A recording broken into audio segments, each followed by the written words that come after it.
avvalo tabriklaymiz. Mavsumning eng yaxshi murabbiyi bo'ldingiz. Ushbu yutuq siz uchun nimani anglatadi?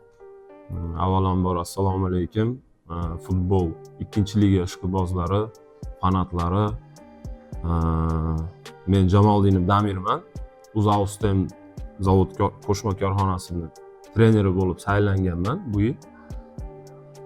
Bu natijaga erishish uchun avvalambor shu komandani yig'ib, rahbarlarimizga katta rahmat. Ikkinchi ligaga birinchi yil qo'shildik. Shu ikkinchi o'rinni oldik. Shu bizga birinchi nimamiz bo'ldi, yutug'imiz bo'ldi. Mavsum boshida jamoangiz oldiga qanday maqsad qo'ygansiz? Ularni amalga oshirish qanchalik qiyin? Bu juda qiyin bo'ldi haqiqatdan.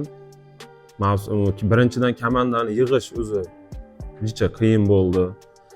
Shakllanish qiyin bo'ldi. Lekin yaxshi, sekin-sekin bir-birimizni tushunib, kollektiv bo'lib shakllandik. Futzalda katta poledan futzalga qaraganda juda qiyinchilik bo'ldi bizga, lekin uni o'ylaymanki amalladik, yaxshi natijalar bilan tugatdik. Sizningcha jamoangizning bu yilgi eng katta yutuqi nimada bo'ldi?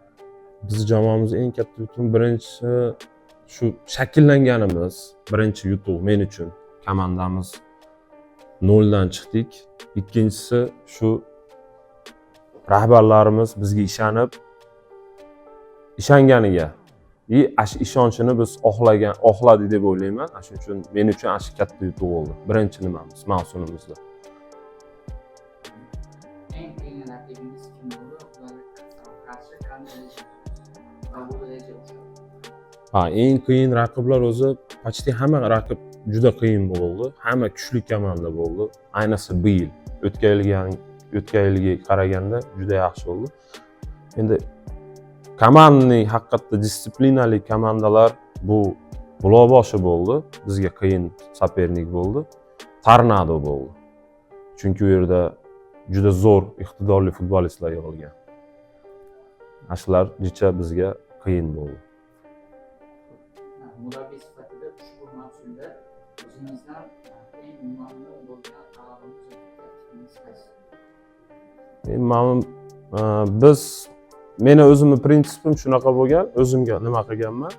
Bizni komanda shakllashda men uchun birinchisi disiplina. Shu disiplina bo'lgani uchun men shundan mamnun bo'ldim.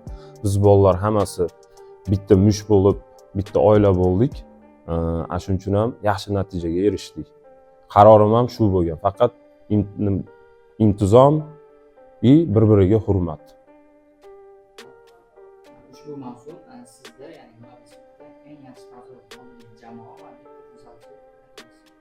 raqiblarimizdan, eng yaxshi jamoadan shu Buloqboshidan Odil aka degan o'yinchimiz bor. Buloqboshining ham kapitani, ham veteran, malades. Shu akaga qarab bolalarga ham ko'p aytganman, mana sizlarga bitta o'rnak bo'lsin.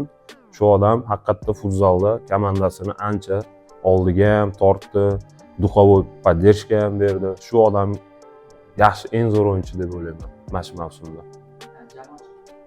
Jamoalardanmi? Jamoalardan keyin yana bitta shu jamoa bor, menga juda yoqdi. LD jamoasi.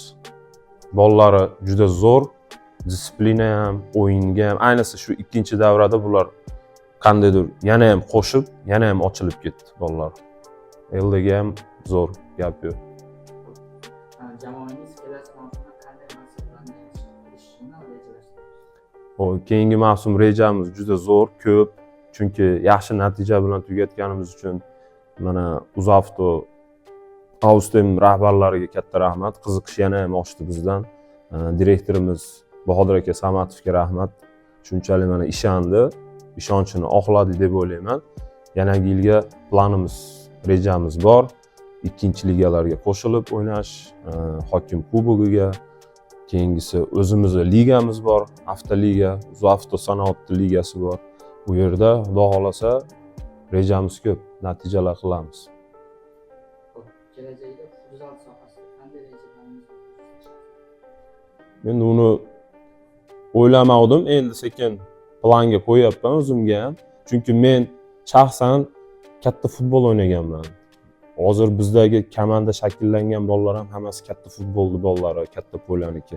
Bizga bu yil yangilik bo'ldi shu futzalga. Endi futzalning strukturasini o'rganamiz, taktikasini o'rganaman. O'zim uchun qaror qildim. Chunki kerak narsa ekan. O'rganamiz. Jamoangiz debutdan jamoa bo'lishiga qaramasdan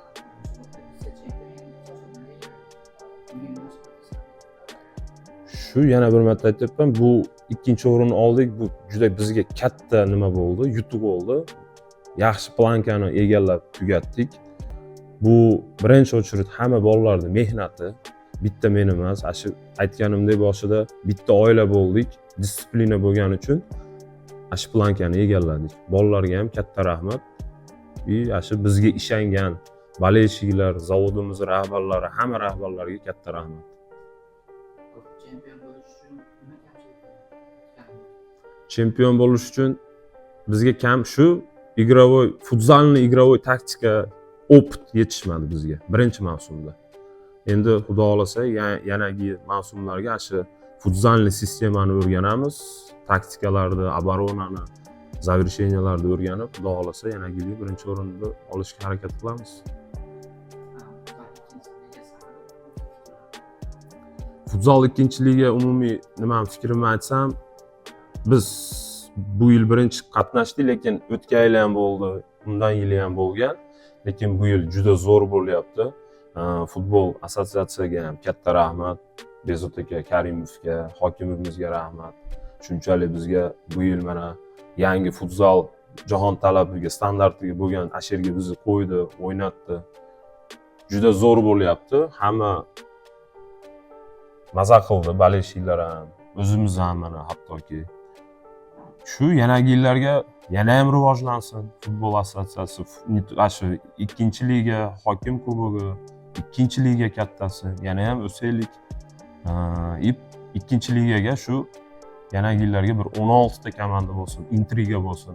Yana ham kuchayaylik, bolельщиклар kuchaysin. Shu meni niyatim shunaqa.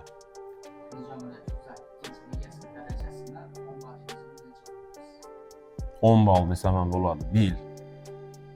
10 ball bo'ldi.